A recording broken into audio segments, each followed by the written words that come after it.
Hello and welcome to White Glove Reviews. In this video, we're taking a look at a Wenger Swiss Army knife.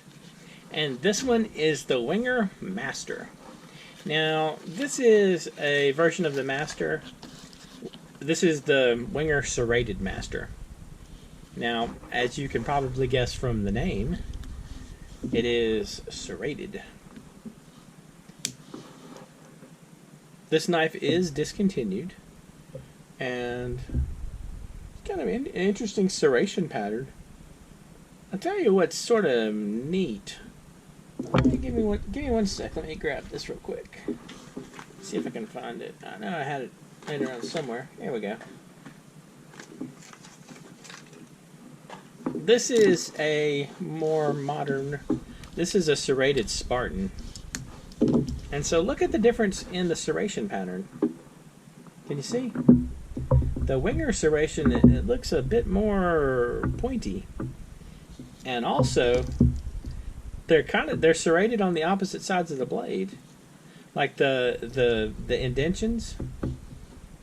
This one, they're on the nail neck side, and this one, they're on the opposite of the nail neck side. Kind of interesting, though. Actually, I'll keep this out for comparison's sake. Now, the Master, this particular Master, is a lock blade. So, like, you got that. Now, like I said, this one is discontinued, and I'm reasonably sure all the versions are discontinued. I think there's an Evo version that's close. I'll include a link in the description to the Swiss Army Knife wiki page about this, if you're interested in this particular knife, because I think there is an Evo version that's pretty close, but I'm not 100% sure. So you have the normal nail file, which is pretty standard. You got scissors. Oops, let me see if I can get them out. Now, these things hate me. I always have the worst time getting the scissors out for some reason.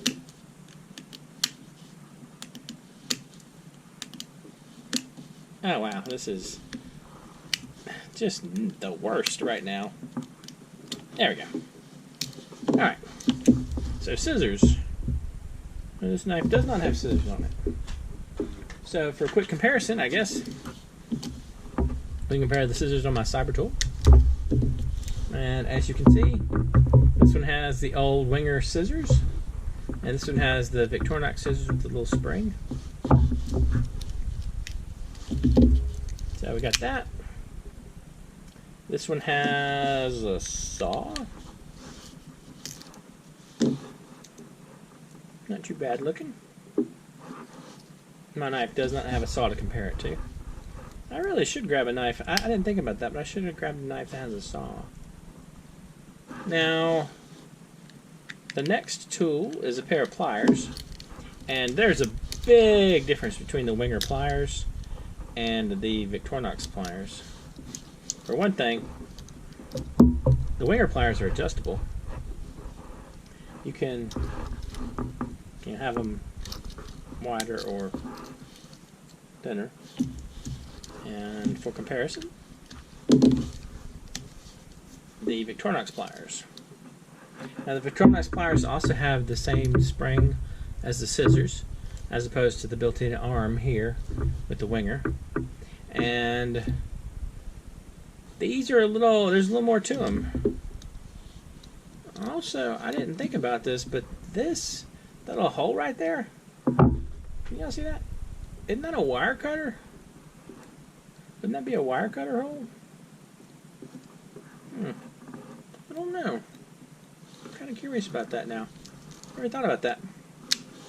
Now, in addition to that, you have the super aggressive looking can opener from the Wenger versus the less angry and aggressive can opener from the Victorinox. Now, one thing is, this one you lose the small flathead screwdriver. So, but I feel like cans would be terrified of this one. And then you have the bottle opener, large flathead screwdriver, and little wire stripper nub thing. And on the Victorinox for comparison. So there's a bit of difference there. And again, remember we're dealing with 85 versus 91 millimeter with these. Now on the back, you've got the corkscrew, and you've got the awl. And this is a Wenger awl, as opposed to the Victorinox awl, which kind of has like a little bit of an edge to it. See right here, the Victorinox awl has a little edge, and this one is more of just a straight, almost punch. And there's also a small hole in here for like threading things versus just again a straight kind of piece of metal. Now the scale tools, the tweezers. The tweezers here, they're all metal, like even the head is metal. And the other thing is, the big thing is, the Wenger tools face inward. Like you get the nail nicks face inward so you can pull them out. And toothpick. And with the Victorinox, they face outward. Like they're facing outward here, and they face inward here. And there's also the corkscrew. So I don't know. I tell you one thing I do kind of like though. I like the little bit of an extra chain you get. You get a little extra chain here versus just the keyring on this. Although, let's see.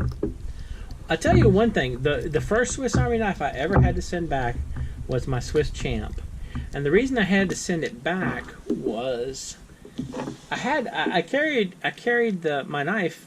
Well, I carried on my keys for years.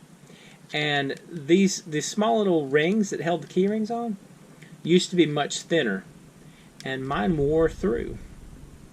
And it looks like these two are close to the same thickness, so you probably wouldn't have much of a problem there.